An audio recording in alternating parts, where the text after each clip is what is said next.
everyone. Welcome to the second part in the series of how to get your art noticed. Now, before I start off with the topic, I would like to remind you that if you're watching this on any platform other than YouTube, please go to the YouTube channel, subscribe so you can get notifications if a new video comes out, when a new video comes out. And as well, you can watch this video and others with subtitles. Farsi, Turkce, Bilarabi, and obviously in English if you need the English practice. Now, back to our topic. Last time I spoke about how to get your art noticed, and I mentioned seven different points. Now, the seventh point was using niche hashtags. Now, some people don't believe me in regards to this, so I wanted to actually prove this point today, right? I want to talk about this in a little bit more detail so people can actually see where I'm coming from. So if you go to, if you remember last time I mentioned that if you don't use niche hashtags, okay, these are hashtags that are not broadly popular, right? They're not generic hashtags, but are specific to the crowd that you're trying to attract.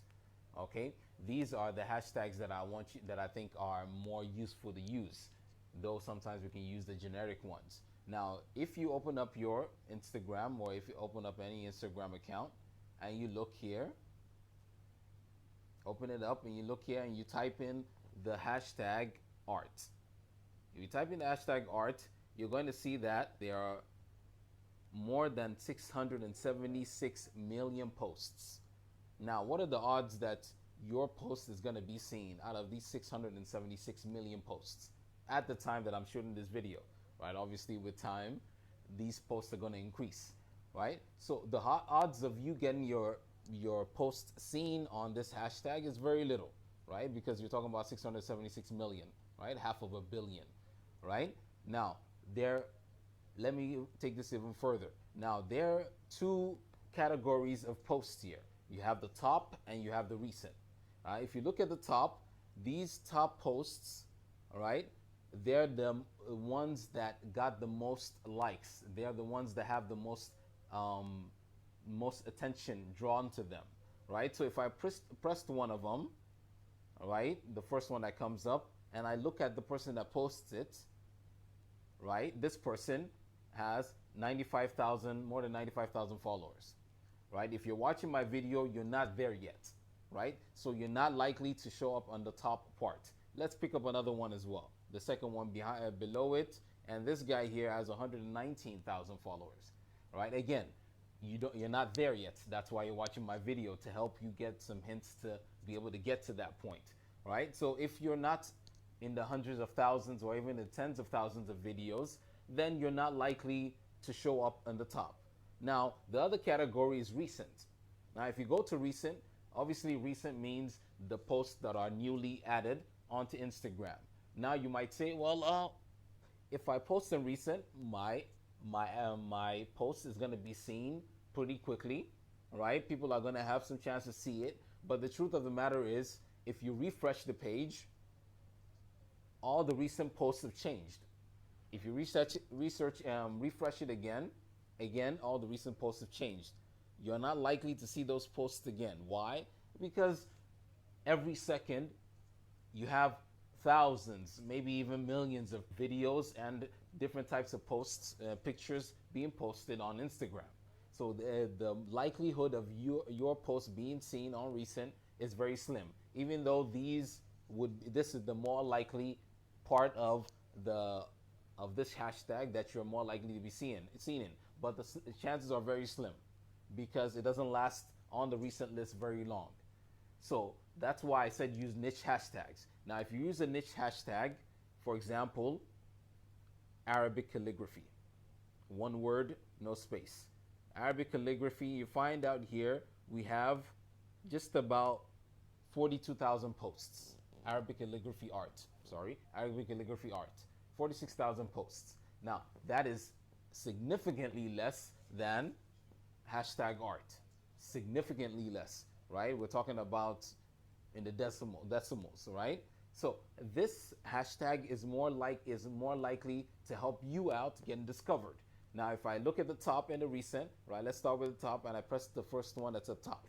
The person that posted this up top has 2,000 followers, right? If I go back and I look at another one and the top ones and I press the poster, he has 4,000 followers. Now this is more likely, this is a crowd that you're more likely to fit in with, right? Even if you have 500 followers, you're more likely to shine here, right? Yes, this hashtag Arabic calligraphy art is not is not as popular as art, but remember, when you want to be found, it's best to use specific hashtags, specific, well-defined hashtags. Don't use generic ones, except once in a while. But most of your hashtags should be niche.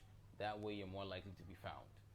And now, the next point is after you've put up your post on Instagram or on any platform, to be honest, you want to be interactive with your audience. If somebody takes the time to comment on your post, it's very important that you give a response. It's very important that you respond. Why? Because that person is taking some time out of their day to actually write a response, whether it's 5 seconds, 10 seconds, whatever it is, right? They've taken some additional time out of their day to write a response as opposed to just clicking like or clicking thumbs up or whatever it may be. So in order to show that you're grateful for that, you should take some time out of your day to actually respond to them, okay? And I think even saying a thank you is good enough, but you can even go further with that and say, if somebody, for example, says, oh, I love your art is amazing, you might ask, what do you like about my art, if you don't mind me asking? Or what do you think, what do you see in my art that attracts you, right? Or some kind of question that stirs a conversation, right? And this person, you take this opportunity as not only an opportunity to just respond to one of your admirers, but also to maybe even learn more about your audience. Because if you understand your audience a lot better, your customers, you're more likely to be able to tailor your art to them, right? And maybe you don't exactly want to tailor all your art to them, but at the same time, you also want to understand what people like and what people dislike, right? If you know people dislike Arabic calligraphy, you're not going to take the time to do it, right? Most artists do art because they, besides the fact that they love it, but they also know that people hopefully will like it as well, right? But if they know that people don't like it already, then it's highly unlikely that people are going to actually post it. They might just do it in a notebook or in a sketchbook or what have you, but not take the time to post that, to make sure that they've taken the right picture and they've done the video that's of quality, right? So take the time to interact with your base and to understand who they are, to make sure that they understand who you are, and you can tailor your art to those people. So put up some comments, right? Respond to comments. Make sure that you respond to comments. Once your post is up and you're responding to comments, now the next question that might come to mind is, what do I do in between posts? I'm an artist. It takes some time to create. It takes a couple of days to create and to be able to post. And you've told me, well, don't post process pictures along the way. So what I would suggest in that time, in those couple of days, is to post those process pics, but on story. Remember, story is Instagram's answer to Snapchat, right? They're in competition, right? Story is exactly the same thing as Snapchat, let's be frank, right? It's the exact same thing, but they've incorporated into Instagram and to Facebook, right? They're in competition. So if you use story, you're more likely to have your art seen, because Instagram is trying to drive out Snapchat. So use the story, post there, right? And remember, the good thing here is only 24 hours is going to be removed, right? So it's not something that's a permanent on your page. And if you think that it should be permanent on your page later on, you also have the chance of making it a highlight, right? You can make it a highlight on your page, right? Process pics or whatever it may be, whatever you want to name that highlight, but you have that opportunity as well. So that's something you can do in between.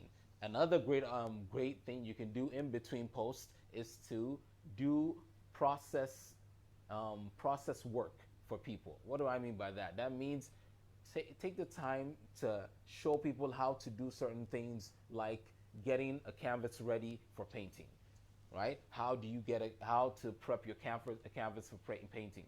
How to prep your canvas for painting, right? This is a process, right? This is also a process that you need to be able to do your work. But this is also something that people might not be able to do or not know or might want to know how you do it.